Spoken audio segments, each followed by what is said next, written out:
Hi everybody, it's Erica. While I'm not necessarily a board-certified neurologist, I'm an amazing neurology podcast co-host. And I'm here to tell you something today.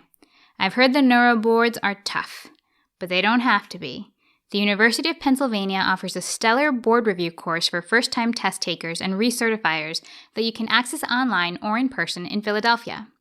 Go to penneuroboard2018.com and use promo code WAVES2018 for $150 off your course fees. That's WAVES, in all caps, 2018. Oh, and good luck.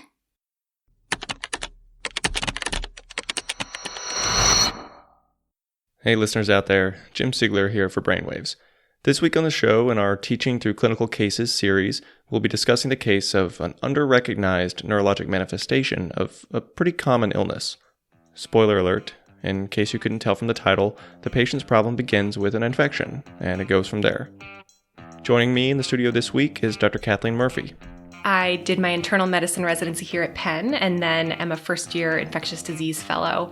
And I'm hoping to go into transplant infectious disease, so working specifically with immune-compromised hosts.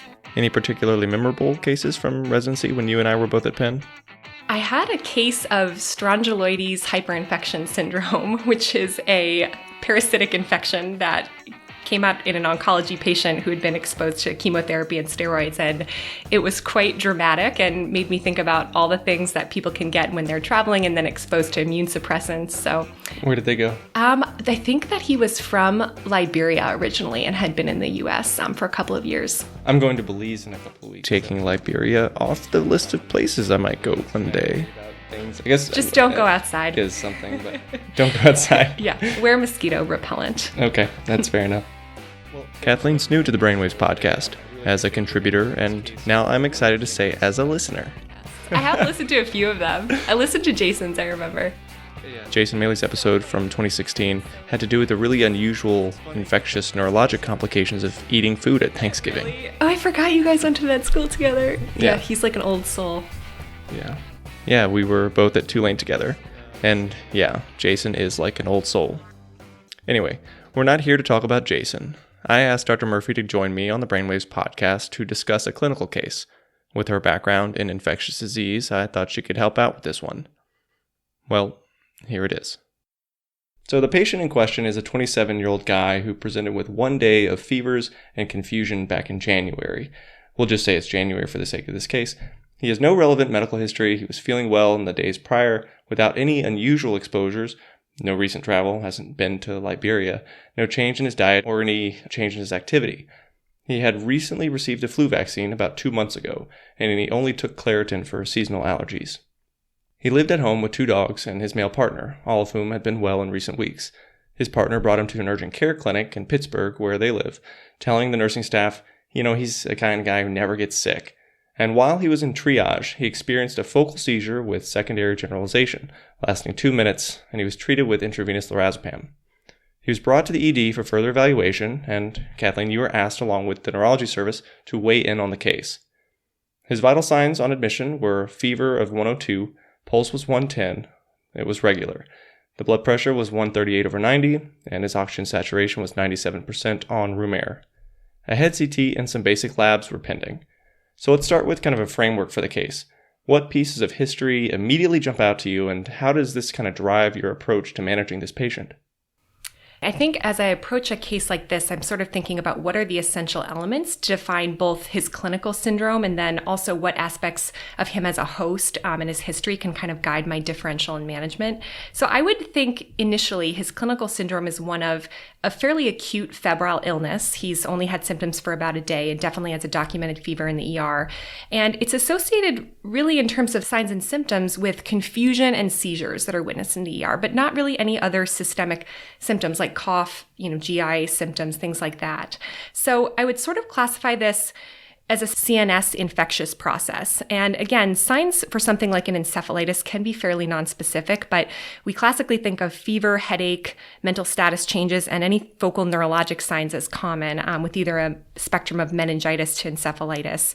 And the focality of his seizures initially do make me worry about an infection with a certain neurotropism, or even something structural like a brain abscess or something that's causing more of a vasculitic inflammation, something like that. And so while there's we definitely need more information to prove this is truly an inflammatory process of his CNS.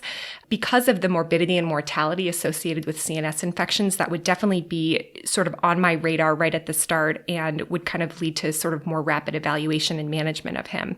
Keeping in mind that what Dr. Murphy goes on to recognize is that while she came onto the show as an infectious disease specialist, there are a number of important non-infectious causes of fever, altered mentation, and seizures to be aware of. In a young patient, you would want to exclude toxic ingestion of certain neurostimulants or serotonergic medications. Autoimmune and paraneoplastic limbic encephalitis associated with MA2 or NMDA antibodies should also be considered for someone his age. So keep your mind open and don't trap yourself with a narrow-minded differential.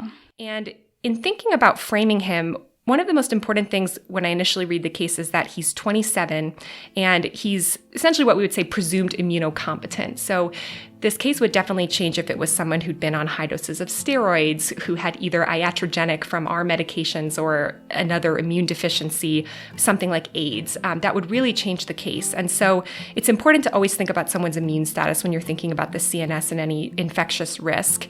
And age, because we think of extremes of age, whether neonates or elderly, as more at risk for certain infections. For example, listeria would not be as common in him as someone who's elderly. So I think that age and immune status are important. The next really integral part of this case is the time of year. And so this is January. And we'll talk about this a little bit later, but thinking about community-acquired CNS infections in the winter is very different from the summer and the fall, just based on people's exposures. What are they outside? Are they getting bit by insects or ticks? What types of things are we exposed to in the community? And so that'll play a role in this. Not to mention all the other elements of the social history, which I knew to report for this case because I know that they're important for ruling in certain infections. Kathleen, can you explain the value of a good social history in these cases? As ID physicians, we ask a lot of social history questions. I think patients often wonder why we're prying about all of these different, have they ever been in prison, all these questions. But we really do want to know, where have they traveled? Is he at risk for any strange infections? If he told me he came back from vacation somewhere overseas, I'd be asking exactly where he went. Pets in the home, weird activities people like to do. Are they spending time in caves? Are they exposed to different fungi? Did he find a bat in his living room recently? So all these things, other than being from Pittsburgh, which nothing against Pittsburgh, but pretty benign social history. And then, his immunization history is important. And at different ages, we ask a lot about this. But knowing that he had the flu vaccine recently, did he have the meningitis vaccine before college? Is he up to date on childhood vaccines? Great. All very, very important things to know. So knowing what we know about him, what do you think's going on? If you're kind of summing him up in terms of initial differential, he's 27, presumed immunocompetent, flu vaccinated, nothing really exciting in his social history, who's coming in with a wintertime febrile illness with seizures, really concerning for an infectious encephalitis. And by far and away, we'll kind of get more into this with diagnostic workup, but we're most worried about viral causes in this patient, given his risk factors, his age, time of year. And in the winter specifically, there's certain viruses that can happen winter, spring, summer, any season, and then it would be more likely in the winter. But in him, I would really be thinking about herpes simplex virus encephalitis, which is one of the most common causes of encephalitis, being HSV1, which can present with seizures. Acute HIV as well is something we would think about at any time of year. I would worry about influenza, although he doesn't have necessarily any other systemic symptoms at this time to suggest that.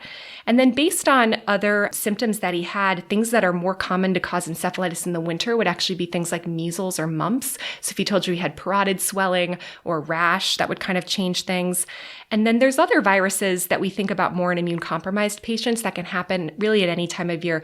varicella, CMV, EBV, some other herpes virus like herpes virus 6.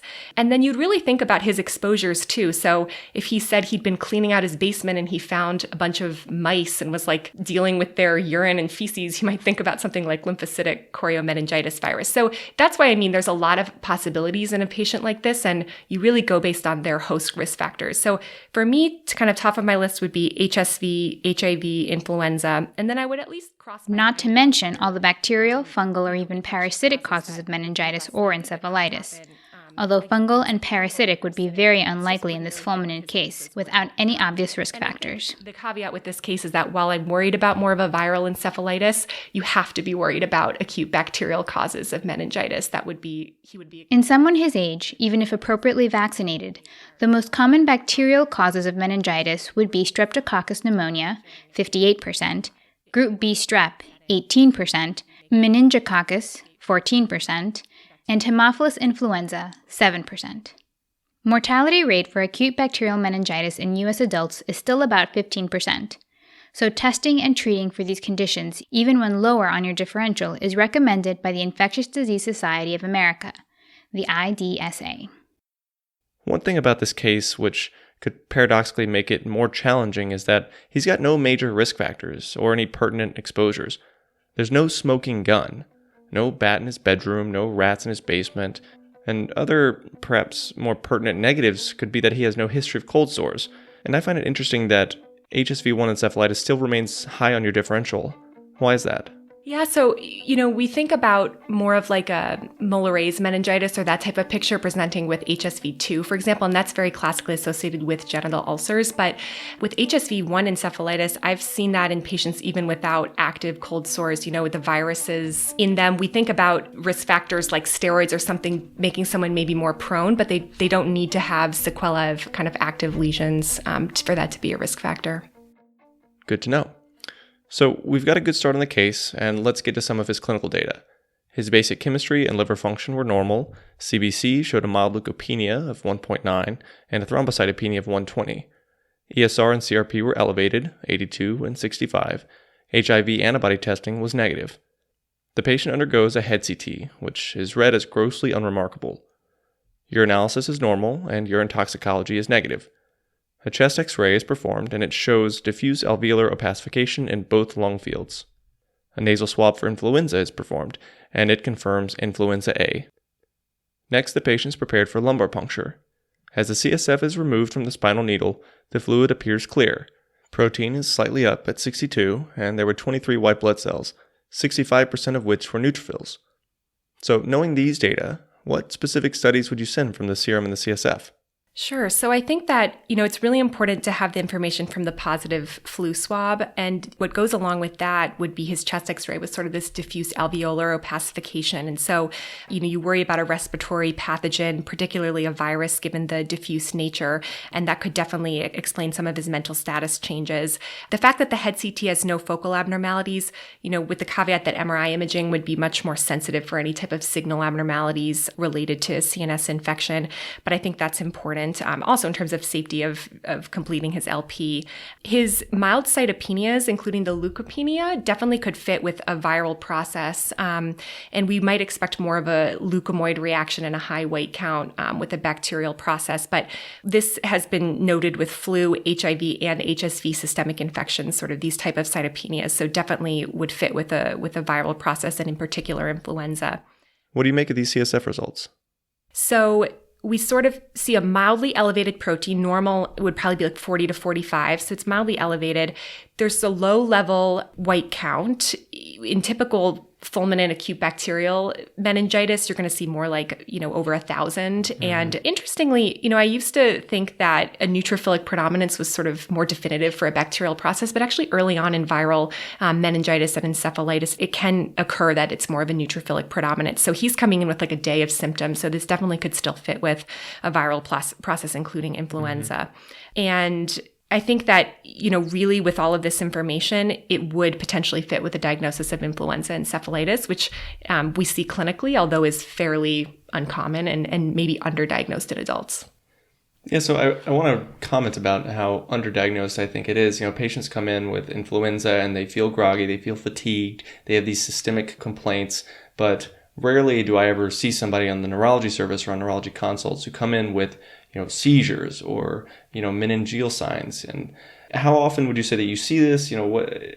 How often do you really test for it and really think that it's influenza? Yeah, so that's a good question. I've had one case this year, even though we're seeing a lot of flu, where we actually questioned, what can we actually send from the CSF to try to diagnose this? It was someone who was flu A by swab positive, and we're very used to swabbing, nasal and oropharyngeal swabs for molecular detection of influenza.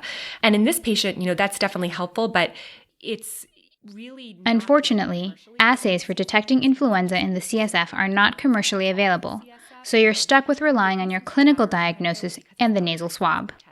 There are tests for other viral pathogens like HSV1 and VZV for CSF samples, but Dr. Murphy brings up a good point for other viruses that you can't always know if an identified virus in the CSF is going to be pathogenic. Take, for instance, a patient who had mono last year. Those white blood cells which have entered the CSF may still have a small amount of Epstein-Barr DNA or proteins in cytoplasm, but that won't mean it caused the encephalitis. Same thing goes for other chronic viruses like CMV. Furthermore, early testing in cases like this one may be negative, especially if they rely on IgG or IgM antibodies. The patient may not have mounted an appropriate immune response yet, so it might be better to check for the virus using a PCR. Or maybe the patient is no longer viremic and you won't find any virus in the CSF. Even if you sent a PCR for certain viruses off their CSF, it would be past the phase, where they actually have virus that could be detected. And so for something like West Nile, we often send serologies off the serum or CSF to diagnose that. And so you really have to think about... Not to mention, we don't even know all the neurotropic viruses out there which can trigger an immune response so aggressive to cause cerebral dysfunction, which explains why up to 2/3 of cases of acute encephalitis have unknown pathogens. I should have mentioned before, you're also going to be looking at a gram stain and culture. You're still going to be sending an HSV PCR, even though we don't have the classic kind of reds that we usually see on the LP and CSF examination.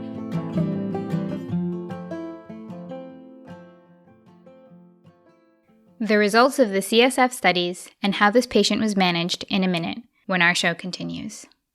Hi, my name is Issa Smirstik. Support for this episode and the following message come from Audible, where you can get access to nearly 200,000 audiobooks.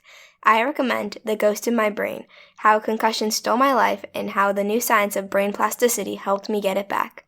This book needs no further explanation. This book or any other can be yours for free for 30 days if you sign up on audibletrial.com/brainwaves. That's audibletrial.com/brainwaves.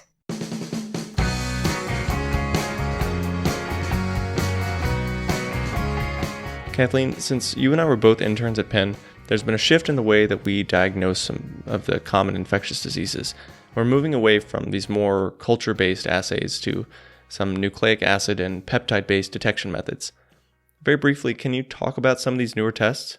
Yeah, so I actually have had a lot of discussions with our microlab director because we kind of think about what technology we use currently in our microlab at Penn, but then have a lot of patients transferred to us from other institutions that use different modalities. And I would say we generally know that for meningitis caused by a routine bacterial pathogen, so something like, say, strep pneumo, H flu, that our gram stain is positive in about 60 to 90% of cases, and cultures are positive in 80 to 90%. And that is mainly limited by antibiotics prior to LP. But clearly that leaves a wide range of CNS pathogens that are not going to be detected by routine bacterial culture or gram stain, namely the viruses, but we have different ways of detecting fungal infections, parasitic, based on antigen or other PCRs. So interestingly, there is a multiplex PCR approved by the FDA, which is called the BioFire Meningoencephalitis Panel. And it's a rapid multiplex PCR that can be done in less than 2 hours, which some labs have adopted. And it basically tests for 14 different pathogens and has really sped up ability to detect these pathogens outside of culture or sending out for a PCR.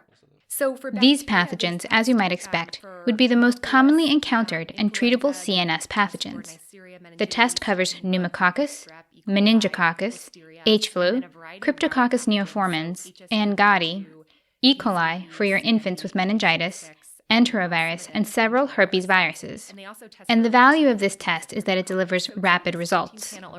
And we use multiplex PCR in our microlab for respiratory viral pathogens and for stool pathogens, but we haven't adopted the CSF panel yet. And I think, their published characteristics are pretty good, like in the high 90s for sensitivity and specificity for some of the viral pathogens and the bacterial pathogens that we see commonly, like strep pneumo and H. flu. And I've worked with neurology too on a couple of diagnostic dilemmas where we've sent CSF to UCSF for metagenomic testing, which is another new technology, but you're basically just rapidly sequencing all genetic material in the CSF sample and then comparing it to a huge database. And I think it's just still important to interpret even those results with what clinically makes sense, what could be contaminant, and I think we're still learning a lot about the technologies. When I was talking with Kathleen about this, it made me realize that a lot of these additional, more targeted tests for certain pathogens, we really do them only to appease ourselves. Most of the time, they give us answers, but no real solutions. Great, you found out your patient has St. Louis encephalitis. What are you going to treat them with? Nothing. Then again, knowing that a patient has Lassa fever encephalitis and treating them with ribavirin can improve their cognitive outcomes. Unfortunately, by the time your Lassa fever patient's metagenomic results come back from UCSF or wherever, if you haven't been treating the patient with ribavirin, then it's already too late. Unless we can identify these treatable pathogens earlier, like we could using the 14-pathogen multiplex PCR, there's very limited utility in figuring out the pathogen, other than maybe for prognostication. I don't know, it's something for you to chew on. Alright, let's get back to our patient. So the patient did have a normal head CT, but like you said, an MRI is going to be more sensitive and specific for certain changes associated with encephalitis or meningitis, specifically in somebody who's having seizures, and you want to rule out some sort of an abscess or some other focal process. Are there any characteristic findings on MRI that you might see associated with influenza? Clinically, again, I haven't seen a case where we've had a true suspicion for influenza encephalitis, but in looking at some of the literature, particularly the pediatric literature, I know that there's often poor prognosis with more diffuse edema, and that there can be sort of this necrotizing encephalopathy that's seen. I know flu can cause more of a myelitis type picture as well, which again would be sort of a different clinical syndrome than our patient has. But in terms of a tropism for certain areas, like, for example, viruses or pathogens we think cause more of a limbic encephalitis or something like that, I'm not aware of that with influenza. Like Dr. Murphy said, flu is not associated with any particular imaging pattern like you might see with other neurotropic viruses. West Nile, for example, is likely to cause leptomeningeal enhancement or T2 prolongation of the periventricular white matter and basal ganglia. HSV1, as you know, tends to affect the anterior temporal lobes, but flu, on the other hand, can be associated with a totally normal MRI, or there can be nonspecific subcortical flare changes due to vasogenic edema, presumably due to the host's immune response to the virus, or in rare cases, you can even see diffuse brain edema. Luckily, our patient had nothing abnormal on MRI. So let's move on to treatment. You've treated the patient empirically with acyclovir, oseltamivir, vancomycin, and ceftriaxone while all the studies were pending, along with dexamethasone given the early concern for meningoencephalitis. Eventually, these therapies were narrowed to just oseltamivir as the bacterial and fungal cultures came back negative and there was no evidence of HSV in the CSF. His fever was managed with a combination of ibuprofen and acetaminophen and the seizures with levetiracetam. With treatment, what type of course do you expect out of patients who have influenza-associated encephalitis? Yeah, so, the virus can really cause an array of CNS pathology, I guess, or clinical presentation. But in encephalitis, what I have seen is that usually it develops in like days to weeks after the first signs of systemic influenza. And oftentimes, exactly as our patient presented, they have fever, decreased sort of level of consciousness, and seizures are very common. And the mortality quoted in the adult literature is actually around 30%. And even of survivors, about 40% of them have neurologic sequelae, which are very varied. But at least in the literature, that's what's reported. And prognosis tends to be poor, it looks like in general, with people who have more extensive abnormalities on MRI, like a lot of edema, or who are older. So he has his age, and his MRI sort of going with that for him. Is there anything else we could treat him with? Yeah, so in general, care is kind of supportive, and the main thing that I've seen in the literature is an extension of Tamiflu, which is interesting because we don't even think that oseltamivir or Tamiflu has great CNS penetration, and so there have been more experimental studies looking at things like amantadine. Steroids are often reported in case reports, although, again, there's not really any randomized controlled trials on all of this, but I would probably extend his Tamiflu longer than our typical 5 days, just out of caution. And then really it seems like sort of monitoring things and managing, which your teams would be doing in the neuro ICU rather than me, but ICP, seizure prevention, things like that. Sure. So it was interesting to me that this patient's encephalitis was an uncommon complication of a common and often preventable infectious problem. And while we counsel our patients on the importance of hygiene and the flu vaccine, and you guys probably do this a lot better than we do in the neurology clinic, patients will still get sick. They'll still get the flu and sometimes even encephalitis, probably even more commonly than we care to admit. Now this year I've been told the flu vaccine was particularly bad, very low rates of successful flu prophylaxis.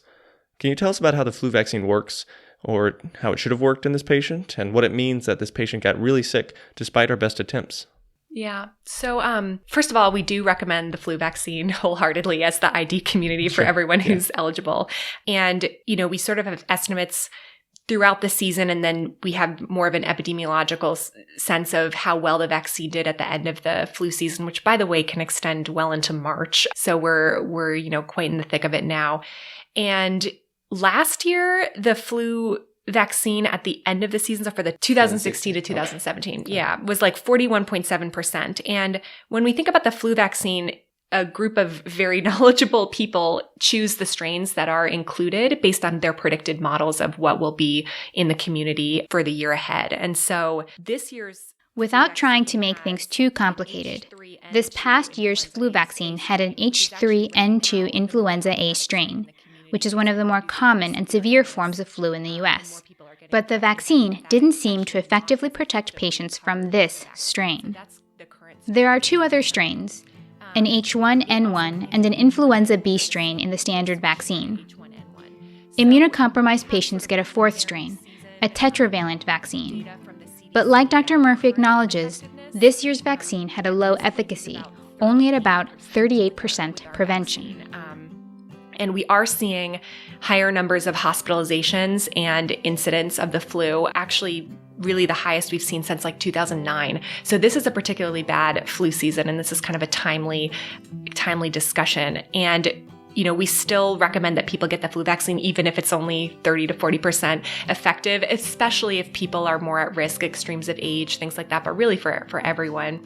And I think if it's going to protect someone, it will. And if it doesn't, I'm not sure if they have partial protection, it's less severe, but clearly there's not great protection right now against particularly the H3N2 strain. If 100% is your goal for prevention, that would be an ideal situation. What's more of a realistic goal that the IDSA may have out there? Yeah, I don't know what our ideal goal would be, but I think once you get into the 40% range, 50% range, that's pretty good, just given that there's so many strains, and we're trying our best to, you balance with efficacy of the vaccine and cost of development and what's feasible to actually give people.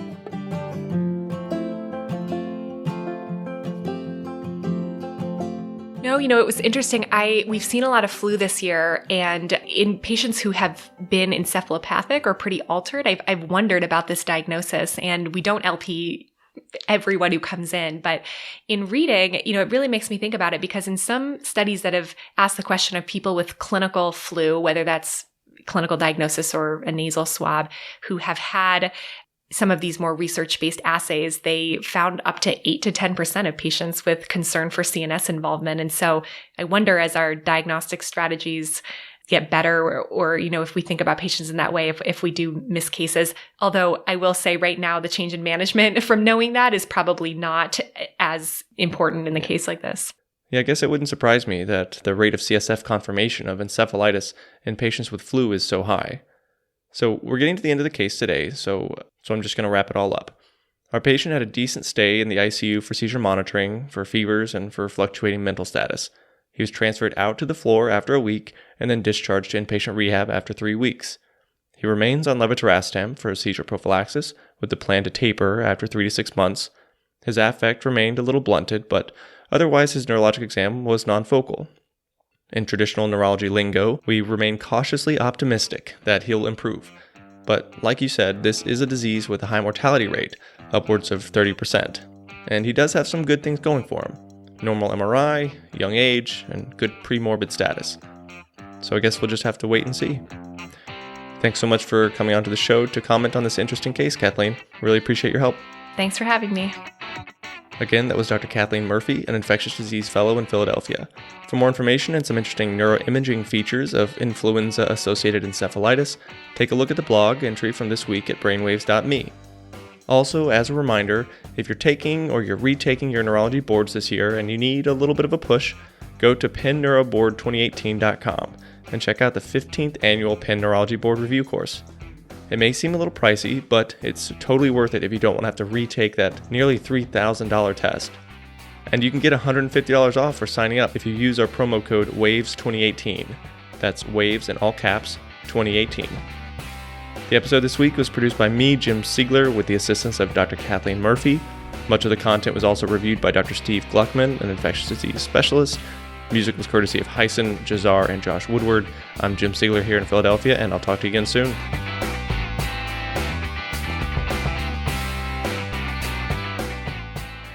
I bet you that your advertisers only make money when I read them.